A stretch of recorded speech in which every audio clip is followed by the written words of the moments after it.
Police Minister Becky Cele says the net is closing in on rapist and murderer Thabo Bester. Bester faked his own death and escaped from the manhunt Correctional Centre in Bloemfontein in May last year. He is currently on the run. Senior reporter Silindelo Masikane is following the story. She joins us now for more. And Slee, you come to us from Durban. This story is taking you far and wide. It certainly is. There is a new development, and I think a lot of us have seen this. It's a video showing Dr. Nandipa being approached regarding a car. Tell us a little bit more about it. Right, so we received information around a Mercedes-Benz that Dr. Nandipa had leased from a car dealership in Mhlanga.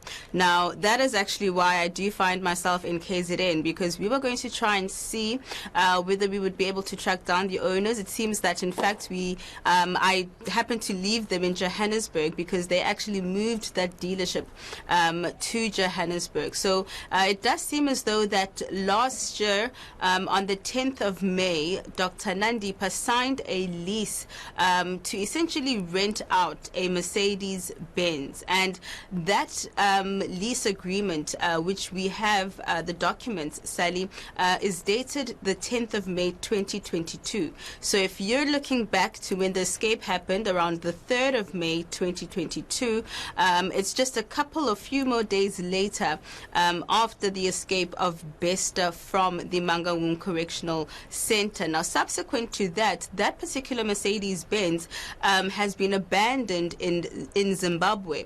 And at this point, the questions are around why would this car, which was being used clearly by Dr. Nandipa, would then find its way across the Beitbridge border into Zimbabwe. And we know that that video that's gone viral was taken sometime last month before the expose around Bester being alive, and it does seem as though that the owner of the car dealership had tried to find Dr. Nandipa to make her pay off the debt, which we know amounts to around 700,000 rand. Now, I think everybody has seen the video by now, but let's just take a listen to the exchange between those debt collectors and Dr. Nandipa.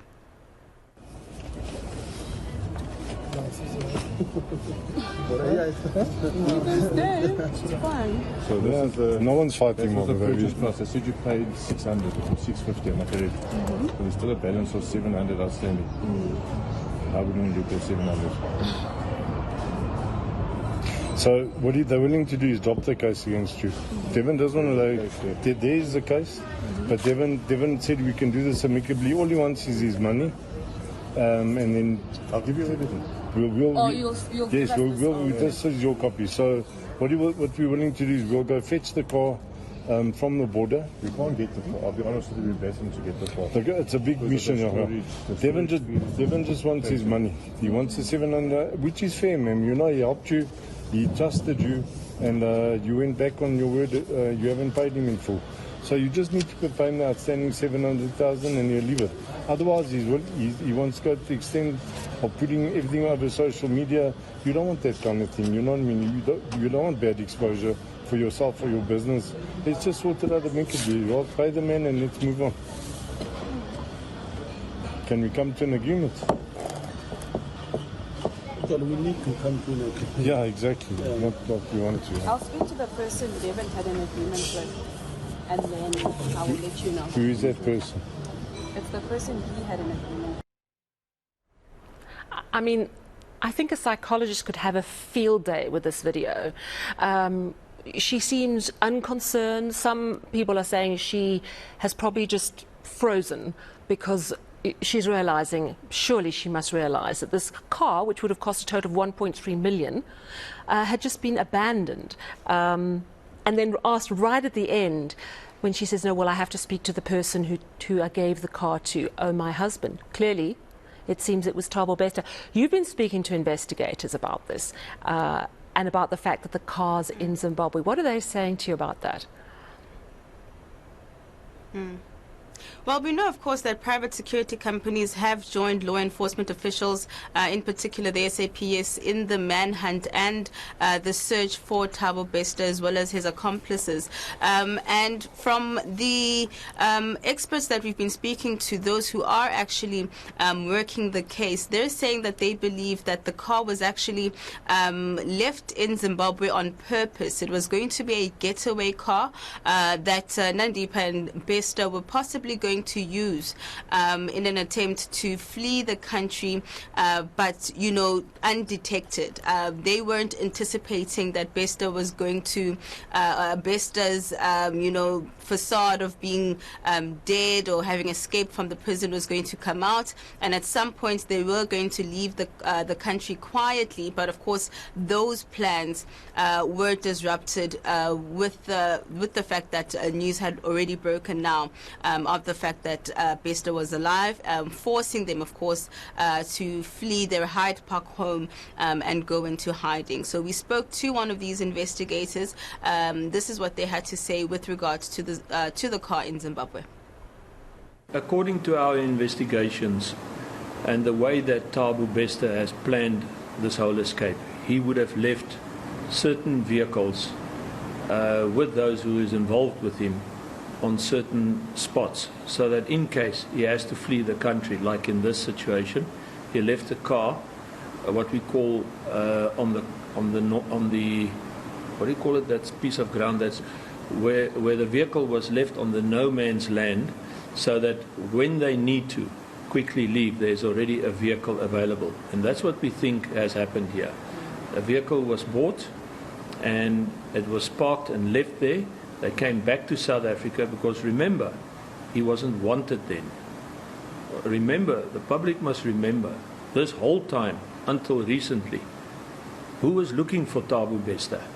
Because all the information was enforced on everybody involved that he committed suicide and that he didn't escape. So everybody was not concerned where he is and what's his whereabouts. So he carried on in South Africa as normal, hiding in plain sight, but being constantly on the alert whether the information with DNA and forensic information will identify him. And that, to us, is disastrous that it took so long.